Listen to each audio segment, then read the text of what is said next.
तो 32,216 होते हैं भाई। 16,108 भवन है तो 32,216 हुए कि नहीं? ऐसा है कि खिड़की से दर्शन कर लिया करूंगा भैया। तो किसी भवन में देखा मेरे गोविंद सूर्यार्घ दे रहे हैं, किसी भवन में मेरे कन्हैया दो संत विप्र ब्राह्मणों की सेवा कर रहे हैं, किसी भवन में मेरे कृष्ण माता पिता के चरण दबा रहे हैं, किसी भवन में मेरे गोविंद गायत्री मंत्र का जाप कर रहे हैं। बोली गायत्री माता की जय। किसी भवन में मेरे कृष्ण ग्रहण मंत्रणा चल रही है, मंत्रियों के साथ बैठ कर सुनो उस देश का राजा ऐसे कर रहा है, ये बात ठीक नहीं है, जाओ जाकर के संदेश दो हमारा। जैसे राधे ऐसे ग्रहण मंत्रणा चल रही है। जो वो बीच करना है प्यार जी का जसवंत भगत जी स्वागत कर रहे हैं, तालियों से सम्मान उनका। और 501 रुपए हनुमान मंदिर की तरफ से जसवंत भगत जी दे रहे हैं, बार बार धन्यवाद। ताऊ जी एक बार आ जाए,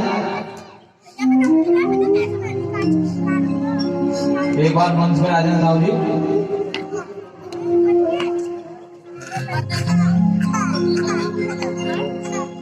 इन्होंने 5100 रुपये से सहयोग दिया है भागवत में। ब्याज जी का सम्मान करेंगे, ऊपर आएंगे।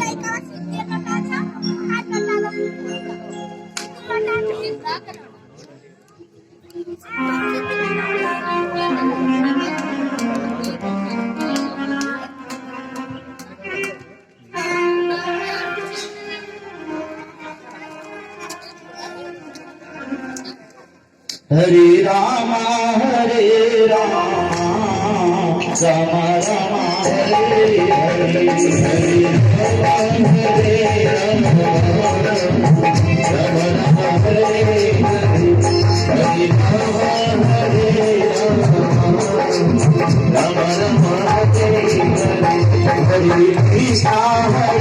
हरे राम कृष्णा कृष्णा हरे हरे, हरे कृष्णा कृष्णा हरे हरे। मन राधे मानो हे राम जी मेरे होए, राधे मानो हे राम जी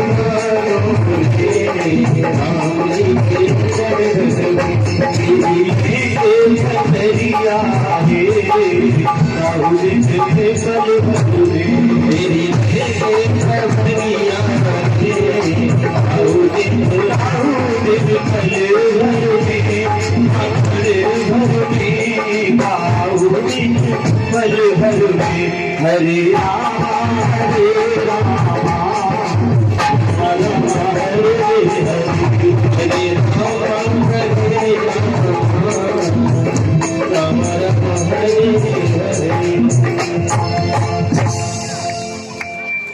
नारद जी महाराज जब तक रुक्मिणी माता के भवन में वापस लौटे हैं, सभी भवनों को देखकर, तब तक 6 महीने का समय व्यतीत हो गया। और रुक्मिणी माता के भवन में जब आए हैं, प्रभु ने फिर चरण धोए, लड्डू खिलाए और आते रहा करो महाराज, कब पधारे तुम? नारद जी बोले मैं आने को गया ही नहीं था महाराज, मैं तो आपकी लीला देख रहा था। ये कैसे पदार्पण हुआ? बोले इंद्रप्रस्थ में पांडव लोग यज्ञ कर रहे हैं, आपसे गुहार की है। उसके बाद में जरासंध की कैद में जो राजा है, राजा लोगों ने गुहार की है। प्रभु ने कहा बोलना, उनसे आऊंगा मैं। सुखदेव जी कहते हैं परीक्षित, उसी सभा में तो प्रथम पूजा का अधिकार उठा था।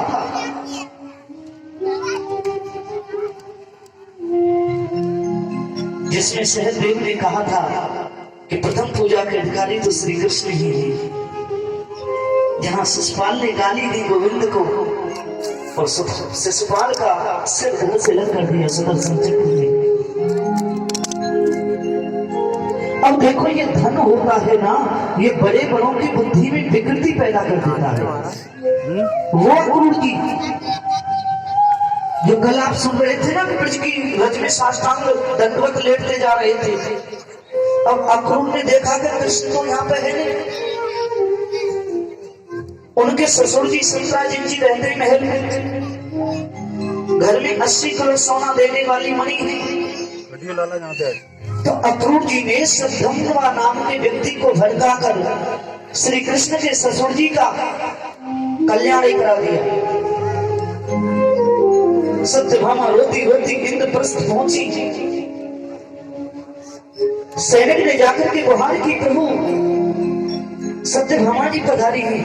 भगवान बोले कैसे? बिना कोई पूर्व सूचना के कैसे पधारी? सत्यभामा के पास में आकर के प्रभु ने कहा, देवी। सत्यभामा बोली, तुम तो आराम से यहाँ पे चौपट खेलो, तुम तो आराम से इंद्रप्रस्थ को देखो, तुम्हें तो कोई चिंता ही नहीं है। भगवान बोले, क्या हुआ, नाराज काहे को हो रही है? वहां अक्रूर जी ने मेरे पिताजी को मरवा दिया। सुखदेव कहते हैं, परीक्षित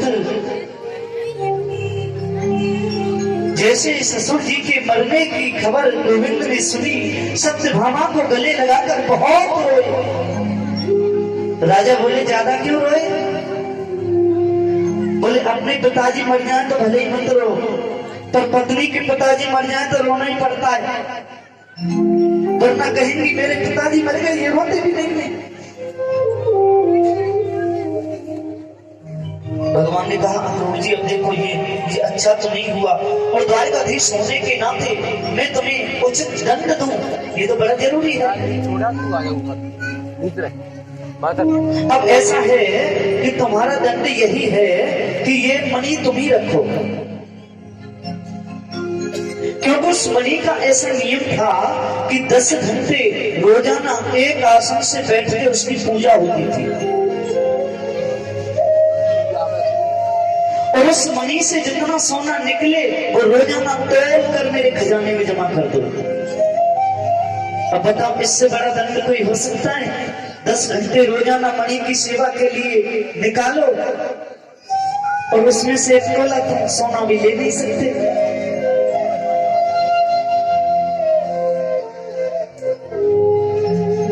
जरासंध के यहाँ पर प्रभु जा रहे हैं अर्जुन और भीम को लेकर के।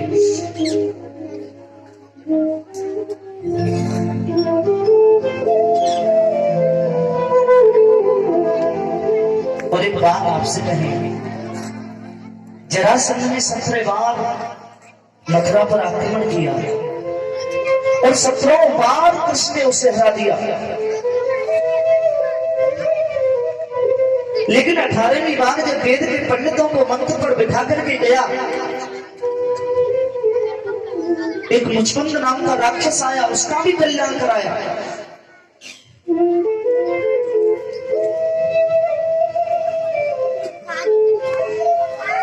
प्यार से बोले, राधे राधे। काले हवन का संहार कराया मुचकुंद के द्वारा, लेकिन जब से 18वीं बार वेद के पंडितों को मंत्र पर बिठा करके गया है, और वेद के पंडितों के मंत्र को पूर्ण करने के लिए गोविंद रण छोड़कर भागे हैं, तब से जरासंध ब्राह्मणों का बड़ा आदर करता है।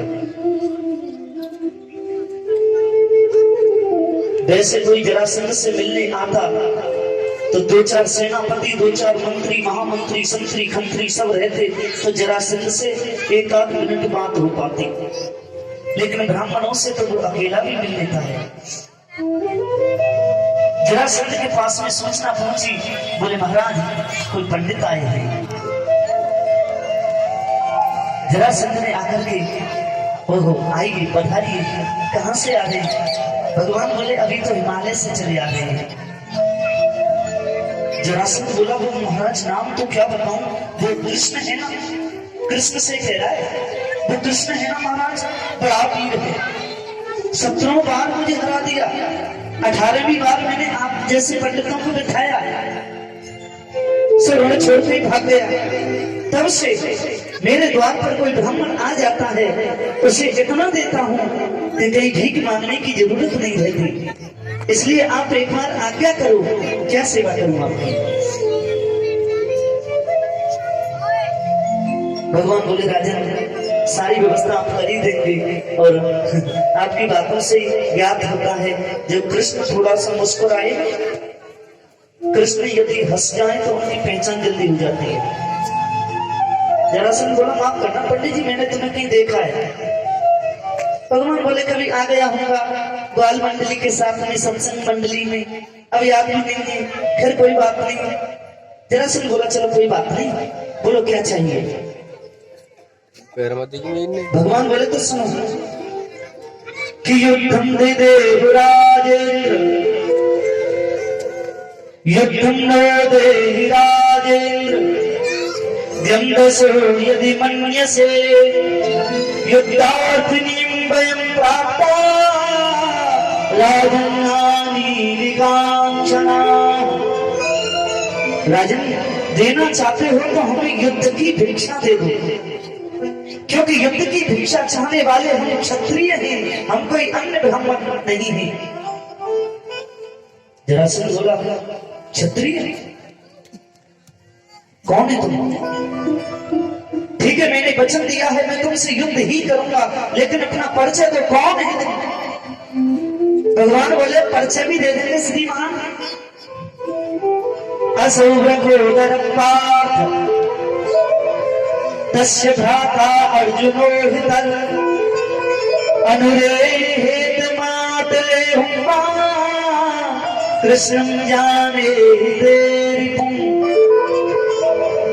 मेरी बाईं तरफ जो खड़े हैं ये प्रधा के पुत्र भीमसेन मोटे पेट के। मेरी दाहिनी तरफ जो खड़े हैं छरेरे से बदन के कुंती पुत्र अर्जुन। जरासंध बोला अच्छा ये पांडव भाई और तुम? भगवान बोले मुझे तो तुम पहचान ही गए होंगे। अनरे हुए मातले हुंबा कृष्णं जाने मैं हूं तुम्हारा पुराना शत्रु कृष्ण।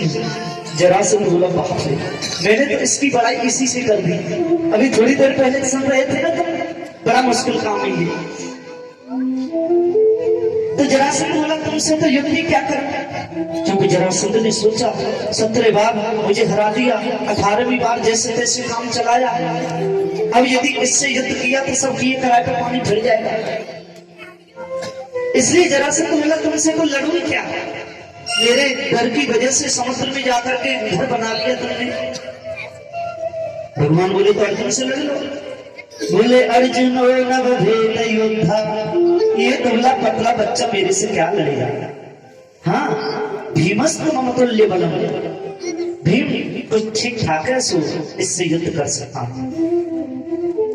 भगवान ने अर्जुन से कहा अर्जुन जरा भीम का चेहरा देखना।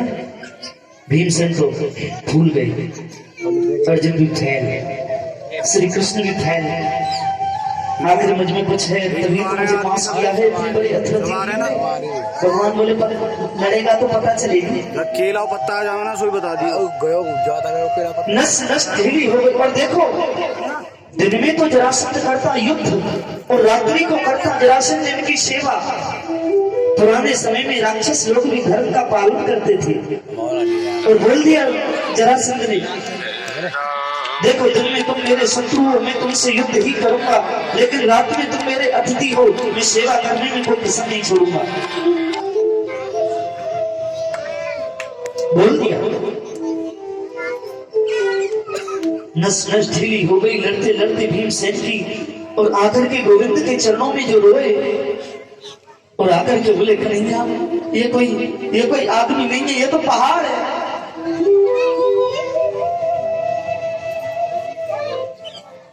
कन्हैया बोले भीमसेन जी तुम लड़ते तो हो लेकिन मेरी तरफ नहीं देखते, कल जब युद्ध चले तो मेरी तरफ देखना। भीमसेन बोले मैं कुछ भी सुनना नहीं चाहता, आप यहाँ से भाग चलो। बोले ऐसे नहीं भागेंगे, पहले तुम मेरी तरफ देखना कर। दूसरे दिन युद्ध चला, भीमसेन ने कृष्ण की तरफ देखा, कृष्ण ने दिन का चीर कर ऐसे फेंक दिया। अब भीमसेन में इतना धैर्य कहां, सो चीर करके फेंक दिया और मन में बड़े प्रसन्न कि मैंने जरासंध को मार दिया। भगवान बोले पीछे देखना, जरासंध के वो दोनों टुकड़े ऐसे आके मिल गए और वो तो फिर जिंदा हो गया। और आज रात्रि को आकर के भीमसेन जो चरणों में रोए, बोले प्रभु अब तो भाग चलो, ये तो चीरने पर भी नहीं मरता है। देखो अब मैं कह देता हूं, अब यदि तुम नहीं भागे तो मैं अकेला भाग जाऊंगा। भगवान बोले भीमसेन जी तुम देखते तो हो लेकिन ध्यान से नहीं देखते। वो कोई देखना है, हम मंदिर में भी जाएं तो उधर भगवान इधर जूते उतार दिए और प्रयास करते ही एक ही साथ दोनों का ही दर्शन होता रहे। और फिर बड़े भाव से स्तुति गाते हैं, त्वमेव माता शपिता त्वमेव त्वमेव बंधु च सखा। हमारी माता जी कौन है? भगवान। और पिताश्री जूते उतर रहे ना इधर, ये बेईमानी भगवान को अच्छी नहीं लगती। वो कहते हैं तू चाहे थोड़ा ही बोल, तू चाहे 2 ही मिनट बैठ, लेकिन जिस समय मेरे ध्यान में बैठ जा दुनिया को भूल जा, एकाग्रचित्त हो जा। दूसरे दिन युद्ध चला, भीमसेन ने भगवान की तरफ देखा, गोविंद ने वो तिनके ऐसे फेंके, दाएं का बाएं बाएं का दाएं, तो भीमसेन ने मार दिया। राजन उसी के मुकुट को तो लाए थे तुम्हारे भीम दादा, 7 दिन पहले वही मुकुट तो तुमने पहना था जो कलयुग बस गया। जय जय राधा रमण हरि बोल, जय जय राधा रमण हरि बोल, जय जय राधा रमण हरि बोल, जय राधा रमण हरि बोल,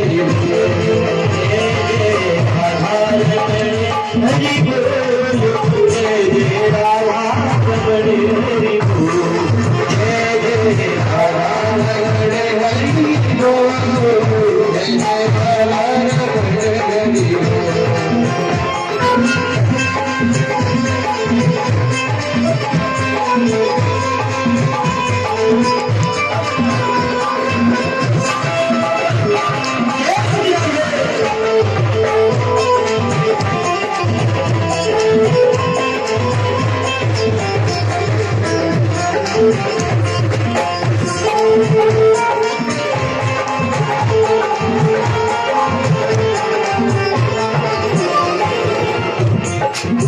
वृंदावन की उठ गई, वृंदावन की उठ गई, वृंदावन की वृंदावन की उठ गई,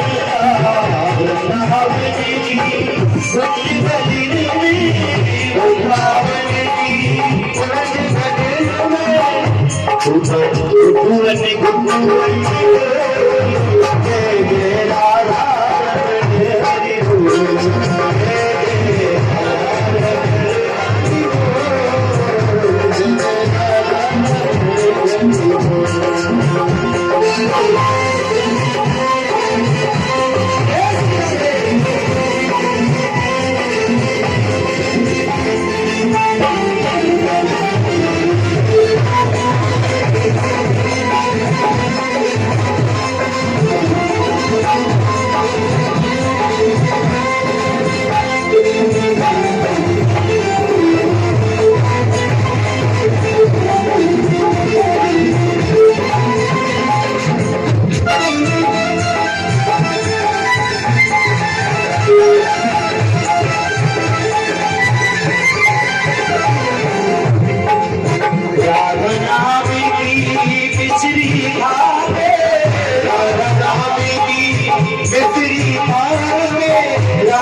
राधे नाम को मेरे चुप बैठे हो, राधे नाम को गाना भी और ताली की सेवा करनी है। उठाएंगे एक बार सीधे आता हूँ, राधा राधे को गाना पीछे मारी थी। ये दिन लगते हैं आज का दिन है, कल को उठी रहेगा आपसे ताली होगी, इसीलिए सभी दोनों हाथों में ताली की सेवा करनी कह रहा है। जय जय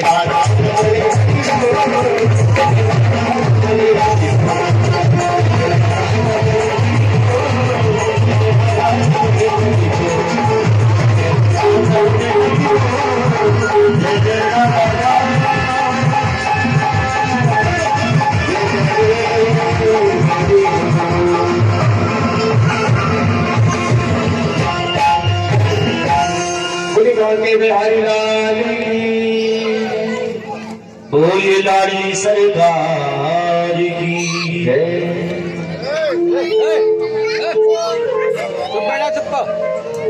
और सुखदेव स्वामी बहुत ध्यान से सुनने की बात बता रहे हैं। कृष्ण स्यासी सखा कश्चिद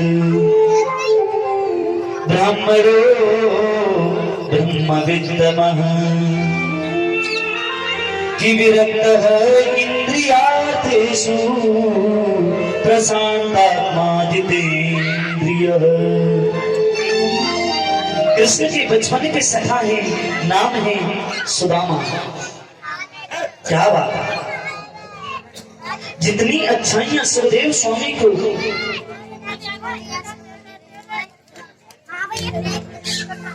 सुदामा के चरित्र में मिली है, उतनी किसी और चरित्र में नहीं है। और निवेदन करेंगे श्रोताओं से थोड़ा शांति बनाएं, बच्चे ने शांत कर लें। ना बैठ रहेगा।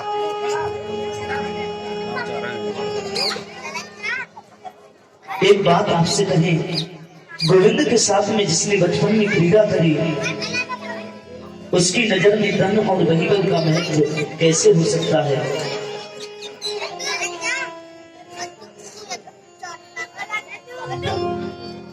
कुछ लोग कहते हैं कि सुदामा जी दरिद्र है, ये बिल्कुल गलत बात है। सुदामा जी दरिद्र नहीं है, सुदामा जी गरीब हो सकते हैं लेकिन दरिद्र नहीं है। क्योंकि दरिद्र कौन होता है? क्योंकि दरिद्रो यस्य असंतुष्टो कृपणो योजितेन्द्रियः। दरिद्र वो होता है जो असंतोषी होता है, पर जब आवे संतोष धन सब धन धूलि समान।